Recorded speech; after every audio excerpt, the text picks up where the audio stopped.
Hey, what's up? I wanted to do a little bonus kind of like track walkthrough for a recent release that went out a couple months ago here for me. It's the song Tourniquet. So I'm just going to go ahead and let it play through here.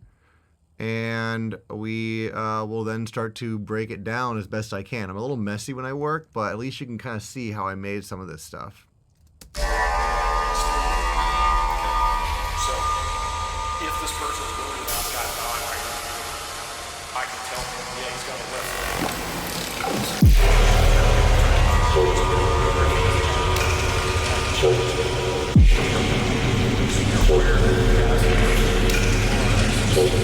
Chuck it to him.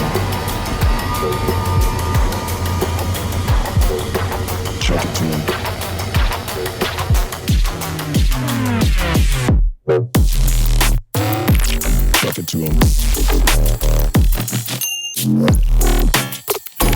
Chuck it to him. Chuck it to him. Chuck it to him.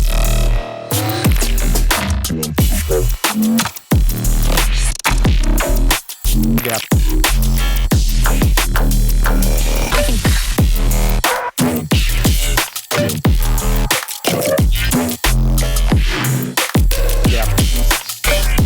Chuck it to him. To him. Chuck it to him. To him. Yep. Chuck it to him. Yep. To him. Chuck it to him. To him. Chuck it to him. To him. Chuck it to him. To him. Chuck it to him. To him. Chuck it to him. To him. Chuck it to him.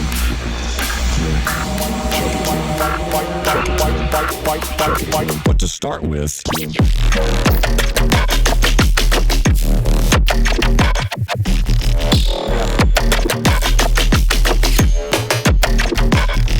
I can chuck it to him. Chuck it. Chuck it to him. Fight. Chuck it to him. Chuck it. Yep.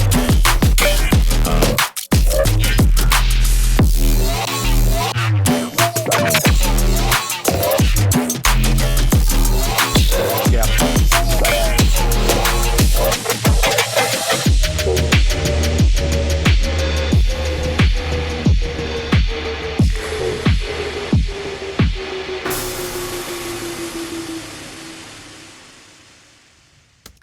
Yeah, so that's the tune. That's the tune. Let me go ahead and find it. So this thing first started out as a track called Happy Time Harry, which I believe is from Aqua Teen Hunger Force. So, yeah, anyway, I needed Happy Time Harry. And let's go ahead and open the very first. You see, I started it maybe like 11 months ago, almost exactly at this point, right? In December of 2022. So if I double click this and open it up, let's not save. There we go. And I'm probably going to like cut out some of this junk in the middle. That way you don't have to sit here and suffer through all this opening up again. And me just staring at my phone on the desk here.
Okay, so I had a ton of missing media files in this because I had renamed everything at some point. So hopefully I figured out which ones were the right ones. You know, some of these I just couldn't figure out what they were, and I kind of guessed a little bit. But you know, hopefully it's gonna sound generally like it sounded. I know most of them came from like these 2 Patreon packs that I had made back then. So let's go ahead and take a listen to this like version 1.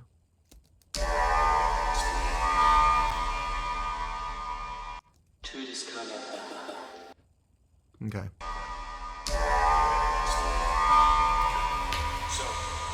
if this person's loading up that time right here, I can tell him, yeah, he's gonna lift me.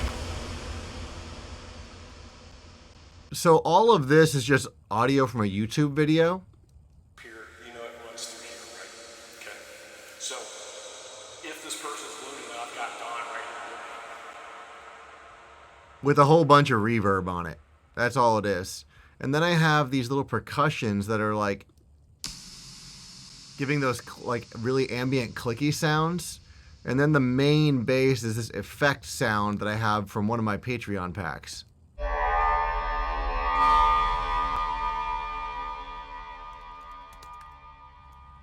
If we find that one, where is that? Probably Hello Ego FX3.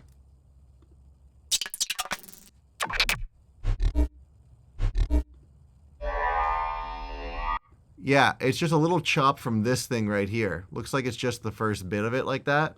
And then I cut the rest of it out and I added just some reverb to it. So that's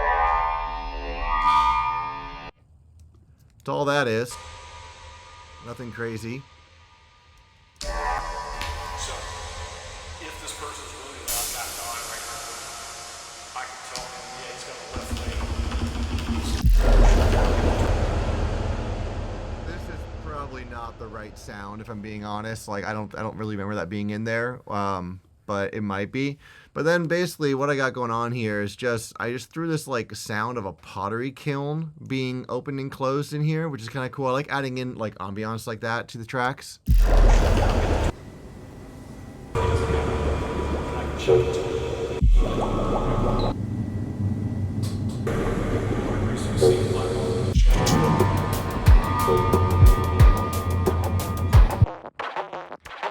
Then I have this sound, which is bass loop 5, 85 BPM. Bass loop 5 underscore 85. I don't know where this came from. I might have made this, to be honest.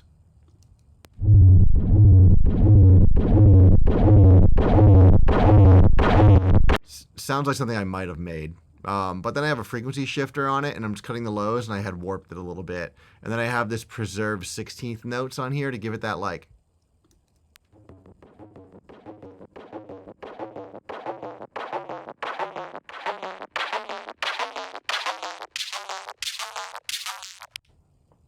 Yep, there we go. Very clicky at the end there, but I'm sure I fixed that later. From here, some cymatics drums, just some stuff to make the build more interesting. A perk loop I made. I must have made these ones.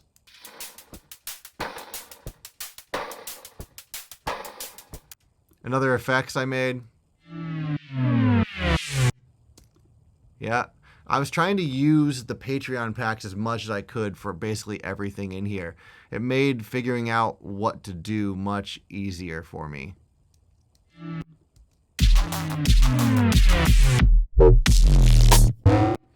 Nothing crazy with this kick here, just a simple little kick and a sampler. Although I will show you how I'm doing my side chaining here. I have this kick right here, right, which I've shortened a bit, and I've added a delay to it, but it's not actually delaying. I'll show you what this does in a second. But I have this external instrument that's sending MIDI information over to the shaper box, which I have on the sidechain channel right here. And everything in this group, which is basically everything except for the drums, is being routed to this input group right here, which has a shaper box on it. And this, the MIDI information is just triggering the shaper box. See? And I have it set to MIDI in. I got one for the snare as well that's just working on the top band. I'm not actually cutting the lows. Although nowadays I might normally do that. I might actually like have the snare cut the subs because I think that sounds kind of cool. But I didn't used to do that like a year ago when I started this. But yeah, and then basically what I did here was I delayed the kick by 5 milliseconds just to make sure that, you know, this little trigger for the sidechain gets sent 5 milliseconds earlier than the kick actually happens. That way the sidechain clamps down quickly and then the kick happens. So the audio is cleared out before the transient the kick hits. And that gives the transient little room to be nice and clean. Chuck it to him. Chuck it to him. Chuck it to him. So you can see that like this track didn't change very much from version 1. That's how most of my tracks are. Version 1 is like usually how it goes, and if it's not, then it's just a completely different song. But what I did here was I just took all of these samples from my Patreon packs and arranged them. Right here, right here. Bam, bump, bump, bump. Right? I'm getting that rhythm with it.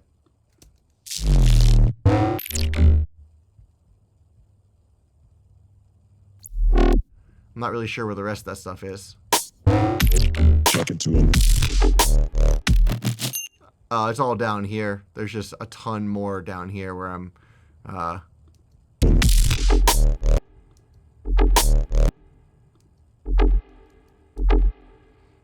that's just... I mean, these are turned off. This is literally just this micro freak doing nothing.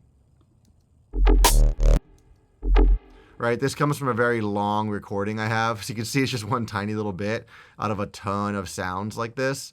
And I just found one little bit that I really like out of it and threw it in.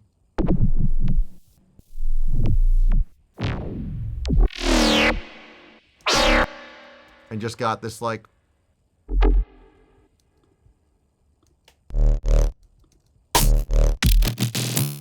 Same deal with a lot of these things. These are little chops from... I don't even know where that came from. I think these are two different parts of the same sound, right? Pretty much, yeah.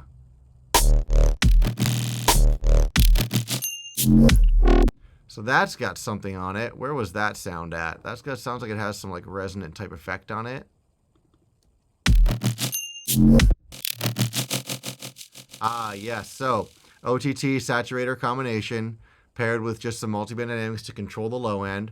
Then I have an LFO tool in here on the top end. Not the, I mean, this is on the highs, and the lows are coming through relatively clean, except there's still an LFO tool on it, so I don't know what I'm doing. But I have this LFO tool going, right? And then this one is probably doing the same thing. Yeah, basically, just to give the lows. But there might be some difference. Yeah, comb plus and comb minus. So they're two different type of filters that are doing that there.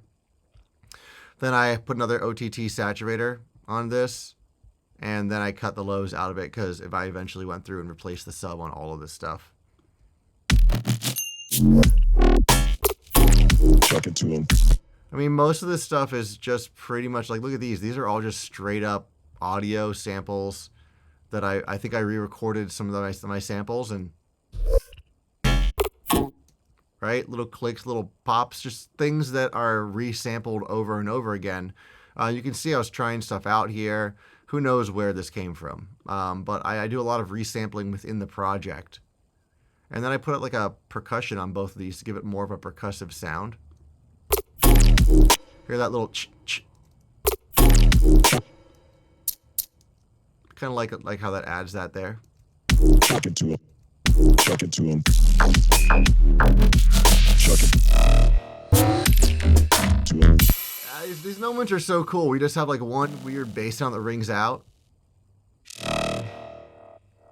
That's just a simple bass, one shot, 15. Check it out. I don't think I did anything with this. Most of this stuff is just straight out of my Patreon, unaffected. Yep, same deal, right? I guess I pitched it down. Easy enough. Easy enough.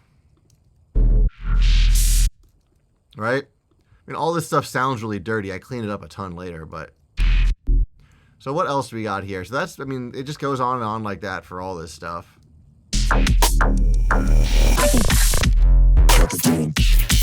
So obviously that changed a little bit in the final. Although I kind of like that too. That's pretty cool. Boom, but don't dives you back into it.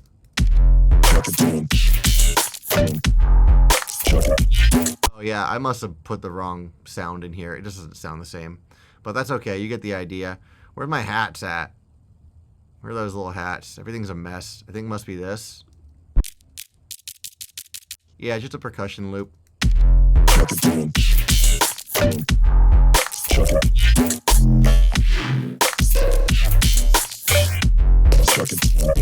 Clearly this is the wrong bass loop I chose here when I was trying to find the samples. Yeah, this is not right at all. Alright, so this little sound is kind of cool. And all that, once again, there's no synth or anything involved. It's really just, I mean, it's comb stuff. But like, I took this comb synth sample. And let me find the original version of this. Comb synth 1. So here's the original version of it.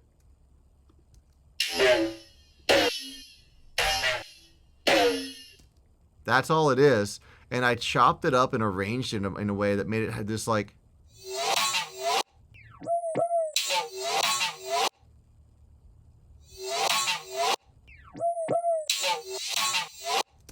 Pretty cool.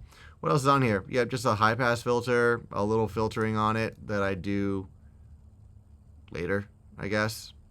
And a reverb. A very, very tiny amount of reverb. 4% reverb. It's like doing hardly anything.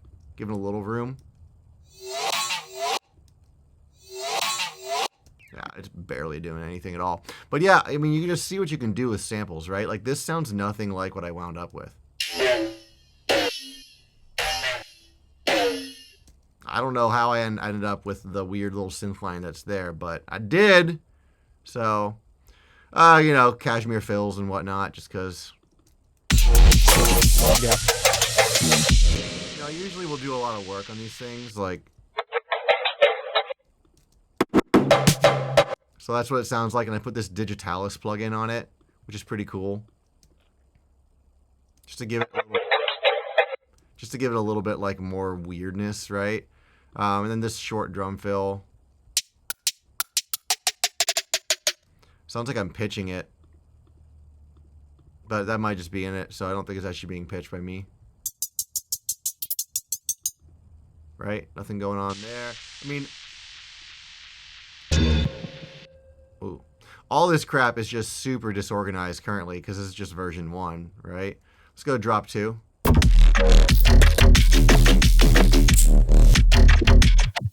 I love drop 2, man. I mean, you know, let's not skip over the bridge, though, because the bridge is cool. Reese 5, that's one of my sample packs as well. Without all this stuff on it, it sounds like this.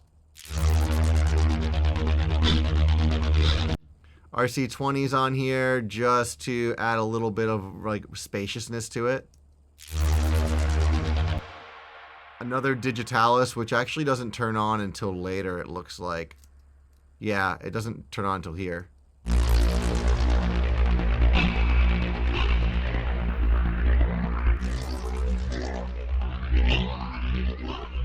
Here, I was giving it that kind of like upwards motion a little bit.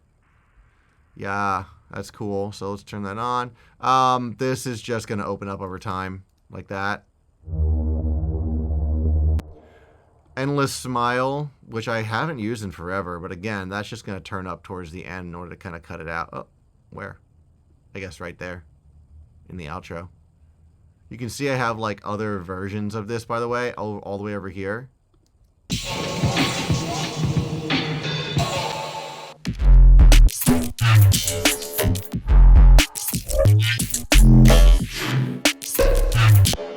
I always like to save what I've been working on way off in the side of the project in case I want to go back to it. What's this?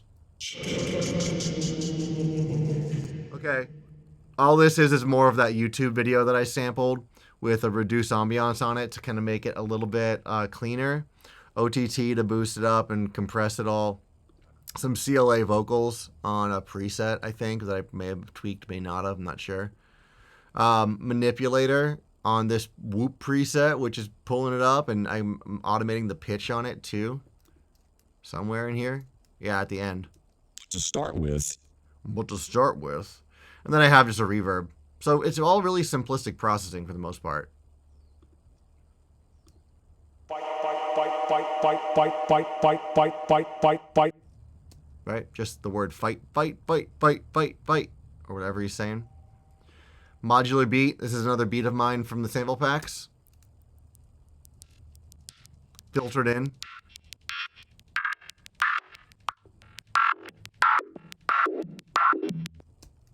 Simplistic.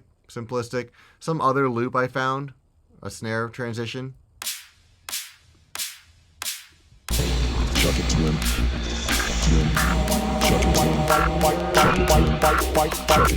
To start with.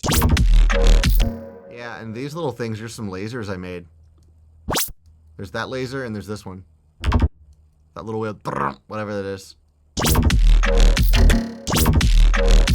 I guess like, I kind of like a cool little fill like that. That's about it. Nothing else crazy in that. Let's check out this drop here. Kind of the cool, almost like mid-tempo switch, but it's like slow for mid-tempo. I don't know. I like this switch. I think it's super dope. And it's nothing more, but it's a lot of the same of me grabbing stuff from my sample packs and throwing it in.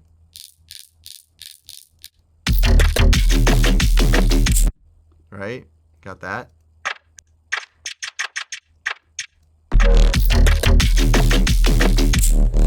And all this kind of combines together. We got these three working together. So we got this top one doing a nice little pluck. That's pretty cool. Got Corpus on it, which is giving a lot of that tone. An LFO tool, which is adding a pluckiness to it. EQ, it's crazy that I turned off, and a high pass. We just have an 808 bass here. I pitched up clearly. Doing more plucks, right? Another 808 bass. It's the same bass, I think.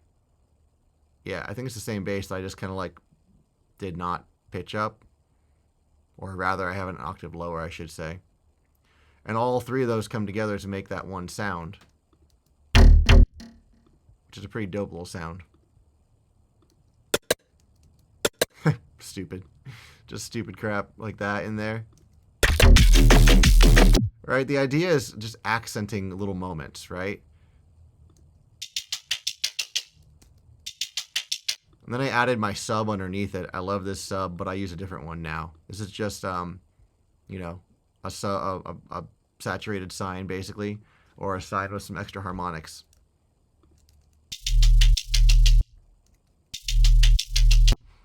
And this is kind of the mid bass. So we got all three of these working together.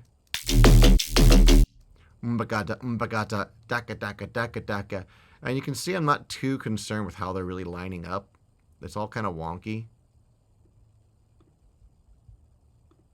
Although these ones are some of my most, I just never finished. I don't know. When I released the track, these are kind of out of time. They like drag a little bit and it bothers the shit out of me. And I should have fixed it before I released it, but I think I tried to fix it and I couldn't get it right on. So I was just like, fuck it. So, but I should have, because every time I hear this part, it bothers the crap out of me that I did not get those like ahead of the beat. They're all like behind the beat or something. Yeah. So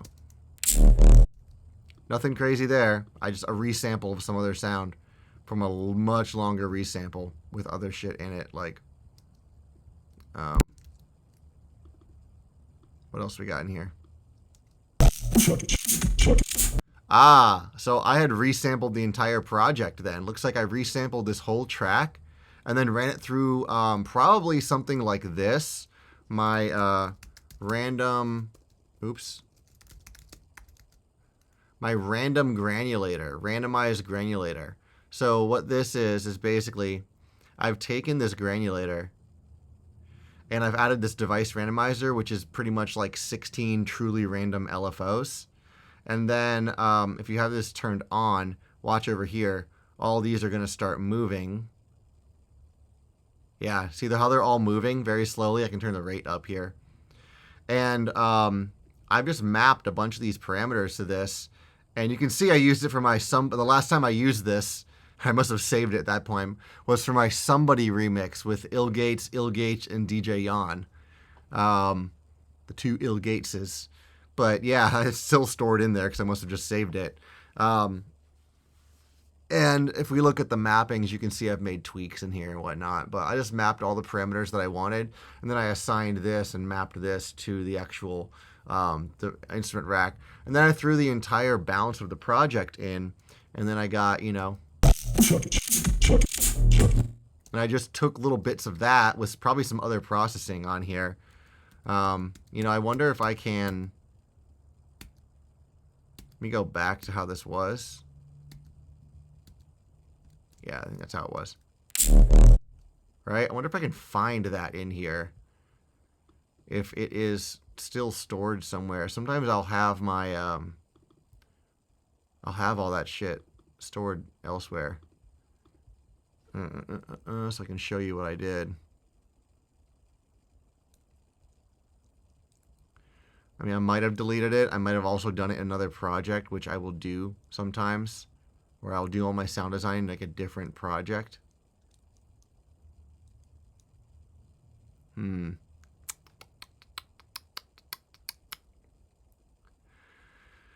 Yeah, it might not be in here. I mean, it's a huge project, so probably not in the drum section. I usually, if I have it still, I'll keep it down at the bottom in like a, you know, different sort of section. But looks like I don't have it, so sorry about it. But yeah, that's all that is right there. I can. Yeah. This part I love. This might be my favorite part, where the beat switches again. I can. Yeah.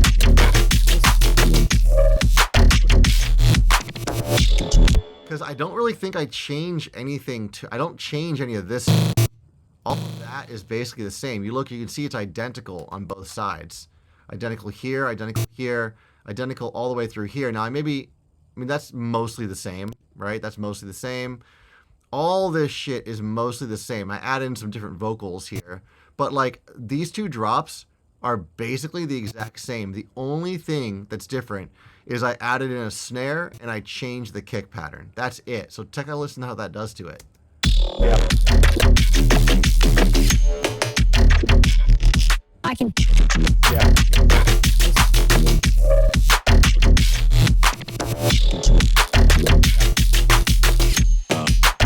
Just fight. Chuck it. Yeah, and I think I took that little vocal that happens here out as well at some point. But yeah, you can see what a huge difference just changing the beat a little bit would give you, right?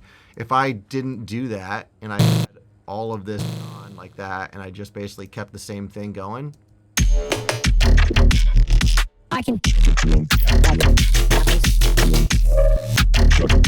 Doesn't have the same kind of effect as... Yeah. I just think that's super cool. And then I go back to a lot of what's in the original. I like doing this as like a reprise in my music, where essentially what I'll do is I will kind of hint back at earlier material for the last part of my last drop. Chuck it to him. Chuck it. But then usually I'll do it in a way that is a little bit different, you know? And then the outros. This grease and a kick and a snare and a drum loop. I didn't do anything special. What's this? Oh, that's the little wub, right? So I took that wub. That wub is at the beginning too. So all that is okay, let me turn all the processing off on it.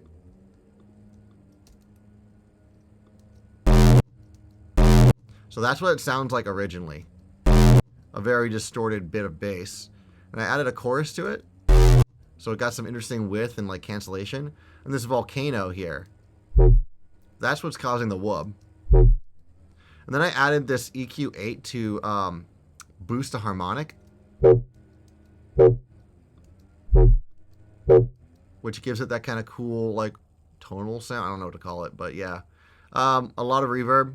A lot of reverb. I like 2C ether, if you can't tell. It's great. And then a far away rack, which will, over time, just cause it to feel like a little further away, like this at the end here.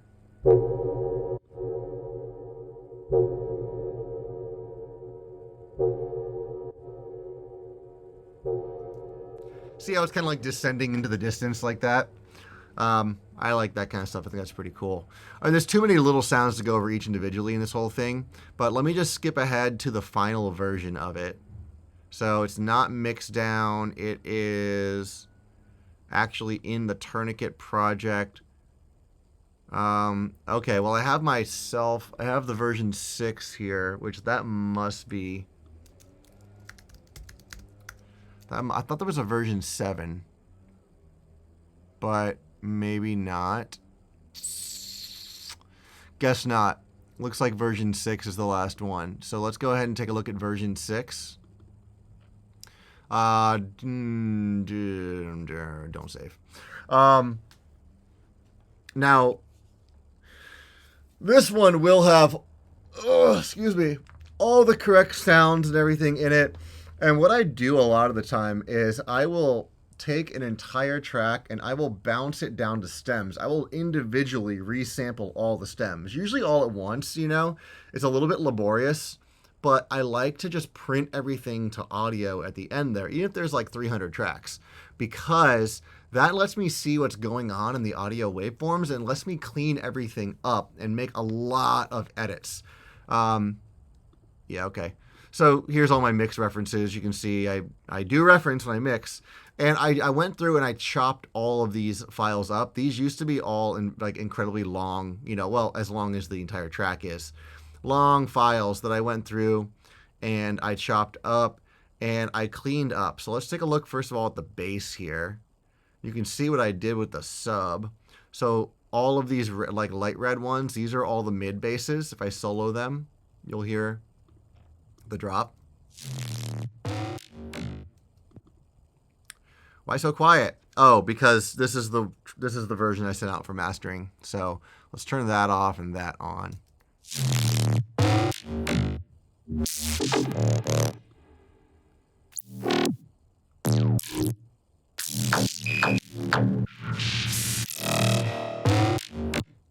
Okay, so let's take a look at the bass here. You can see the sub bass. This is where I do most of my like cleanup work on the subs. You can see what I did here was I went and I took, it's not in here anymore, but I had my original, I ripped the subs out and I went through and I manually adjusted all of the subs to follow the contour of each one of these sounds in here. Okay, and it looks like this is the one that's being used, not this one. I must have done, what did I do? Oh, I added a compressor to it. So I squished it all down a little bit more.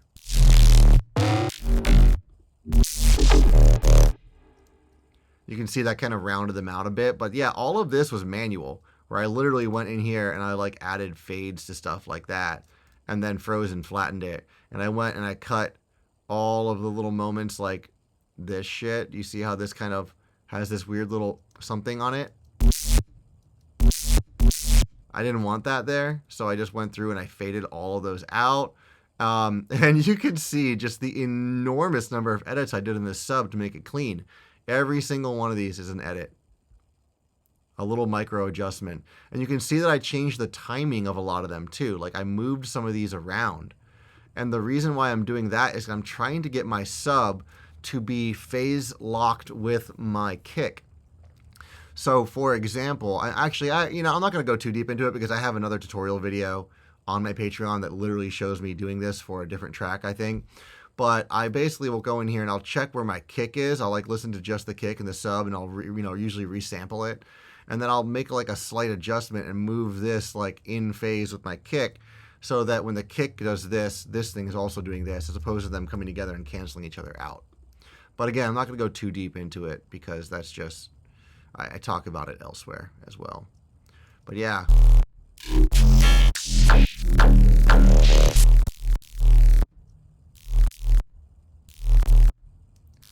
Sub still has a lot of texture. It's got that little spiky bass thing going on to it too, just a touch, which I like a lot. And I talked about it in this video I just posted, honestly, earlier today.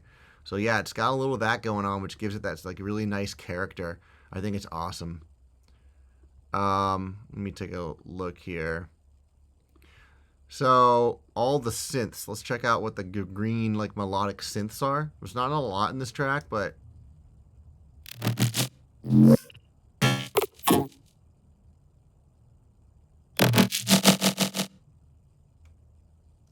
which little interjections here and there. I didn't really know like how to divide these up, so they honestly are a lot of the same stuff that's kind of happening in this red basis. But you know, what are you gonna do? And I have my section for effects here. Oops. Now I want to show you what I do for a lot of this stuff. If you notice, every one of these groups has a mid-side EQ where I'm kind of rolling off a little bit of the sideband top end. And that's going to be on every single one of these groups, right? It's there. It's going to be on the bass one too. That's because what I like to do is I really like to roll off the tops of my width so it's not too wide, and that can kind of mask audio a little bit and can make it difficult to hear clarity, and it can really kind of ruin the clarity of the mix. If you listen and analyze a bunch of music that you like, you'll get an idea of what the top end stereo width mix should be for the kind of music you make.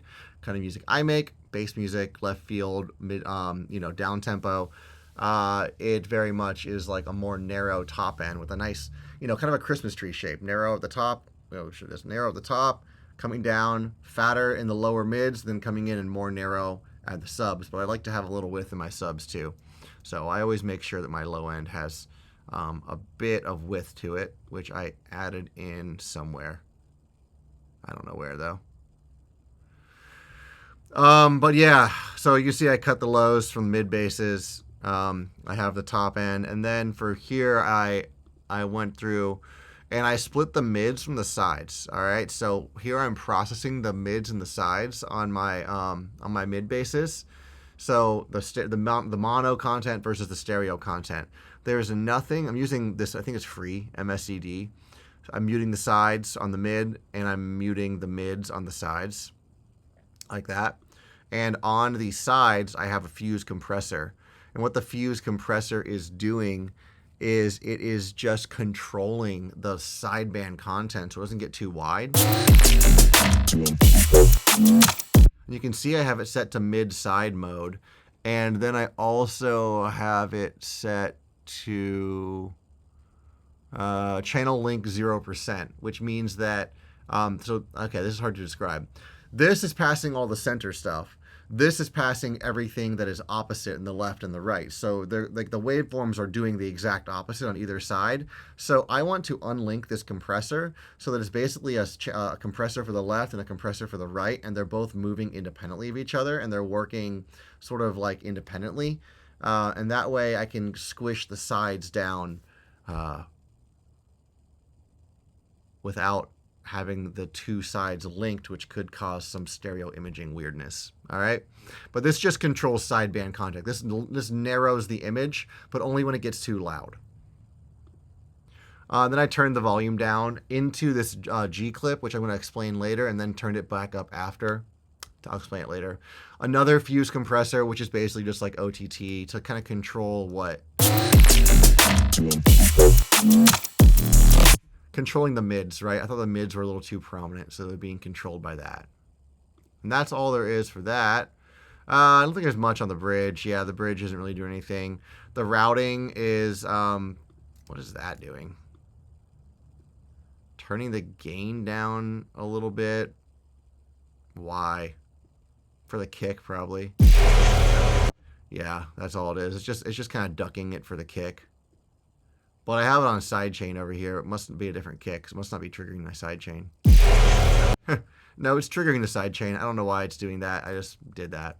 And you can see I think I've adjusted this sidechain a little bit where I'm not actually ducking the highs. Like compared to the version 1, I adjusted it so the kick is not ducking the highs and the snare is still the same as it was. Let's go into the drums here. Let's see what I did in the drums. Hats and cymbals. That's that same thing I was doing before where I am cutting the highs, nothing else on there. And you can see, I mean, every single one of these clips I went in and manually cut and inspected. It's very laborious, but I can do a lot of this like busy work. I'll just throw on some like stupid ass cartoon and can do it, you know. It's fine. Make sure everything's nice and clean. That's why the mixes sound pretty decent. I think anyway. That's just me. Top end cutting some of the lows out of the snares. We just don't need it. And I'm adding trash in here. What's this doing? It's adding a little bit of wave shaping to the upper mids and the upper region just to kind of like brighten it a little bit. And then I have a standard clip, which again I'll explain standard clip and the G clip. They're both doing the same thing. I don't know why I use standard clip here and G clip elsewhere, but I use standard clip entirely now. Next we have the kick, which is unchanged. I keep my kick. Oh, I changed the kind of kick. Before I used to have that other one. I changed like a truth kick. So I just thought it was a little more appropriate. Same delay as before. This is doing nothing. But I'm sure because of the band splitting, it's actually doing a little bit of phase shifting. So it is going to affect the sound of the kick. I may have done that purposefully.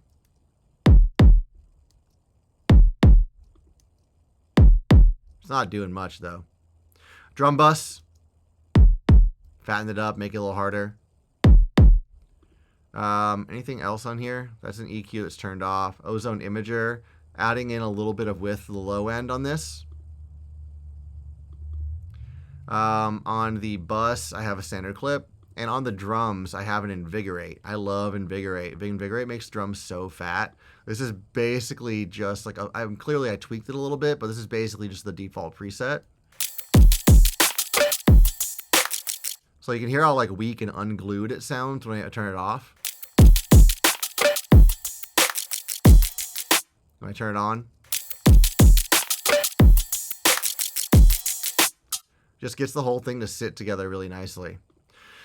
So finally, let me go ahead and explain what I'm doing with all of these clippers. All right, so this is something I kind of took from the Skrillex busing template a little bit, where I noticed that he was basically adding clippers, and that's kind of how he was catching a lot of peaks and just like transparently clipping them and keeping them from working too hard on his master bus limiter. Or in my case, my master bus clipper, because I prefer to use clippers over limiters. I just think they sound better, on transients in particular. But, so what I do is I go on to all these tracks, like for instance, going to do it on the percs, because the percussion stuff is going to be very, very transient heavy. And what I do is I just set it so that I'm barely, you can see I turned the clip down a little bit.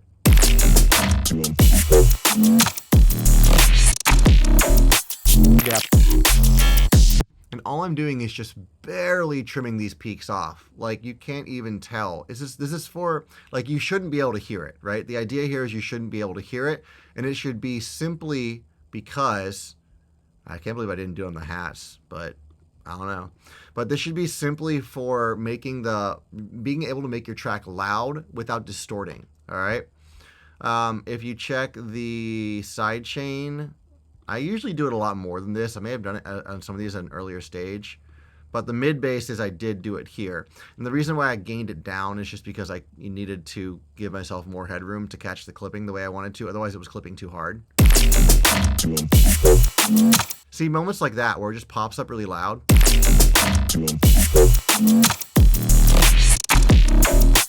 Yep. Like that crap, you know, you really can't hear it. I mean, it's clipping a lot, right? What's it clipping? Like so much, actually.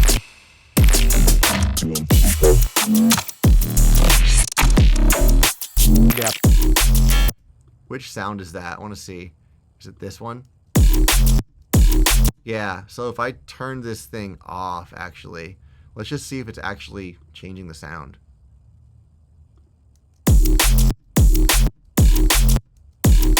Totally is. But I like what it's doing.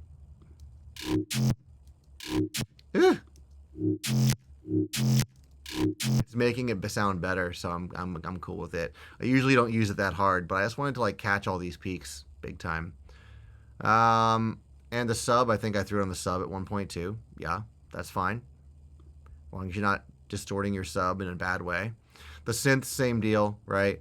And I just do this on everything, and then I also will do it on the master at some point usually. So here I have a Pro Q3 on my master, and I did send this off for mastering, so but I left these on it.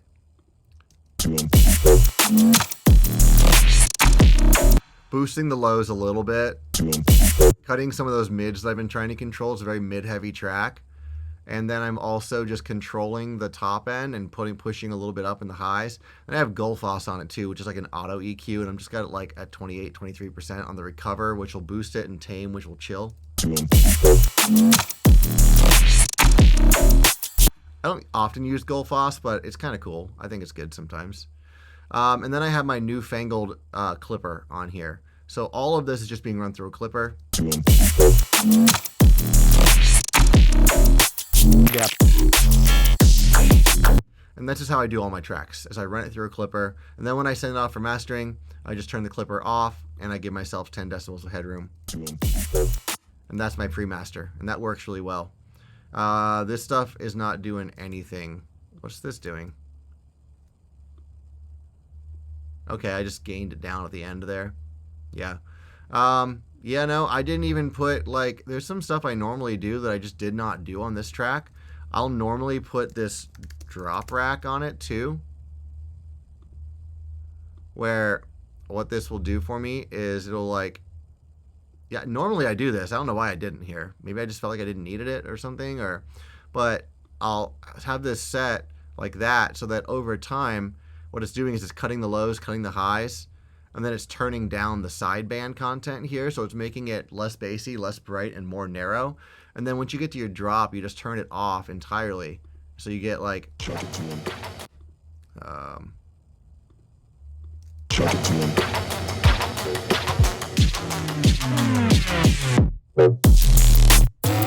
I just didn't think I needed it. The way I treated the sounds this time, I didn't need to do something like that on it.